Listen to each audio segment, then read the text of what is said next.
What is the difference between PRP and bone marrow aspirate cells? PRP is like the miracle grow there. So our platelets are those things that circulate in our blood, just like our red blood cells, our white blood cells.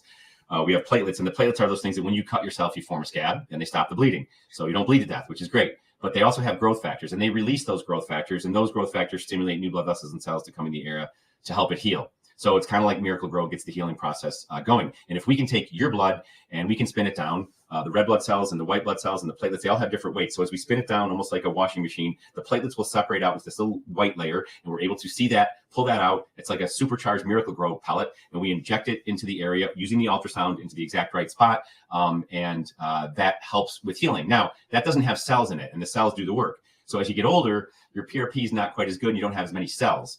So that's where the cell-based therapy comes in. And stem cells are cells that haven't turned into anything yet. We have a lot of stem cells in our bone marrow. We have stem cells actually in our fat and in our blood vessels too, believe it or not. But our bone marrow has a great supply of actually 2 types of stem cells.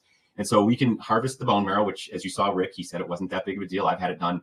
And we can harvest that, concentrate it. We take those cells, the stem cells, and the other cells that help the stem cells. We inject it into the area, and that acts like the seeds, but it also, the cells are kind of like boss cells, and they tell the other cells what to do. So you inject the cells into the knee. They can help repair and remodel the inside of the knee themselves. But really what they do is they tell the other cells, you got to do this, you got to do that. And that's basically like the Chip and Joanna Gaines. They're the remodelers of the joint or the area that's injured or damaged.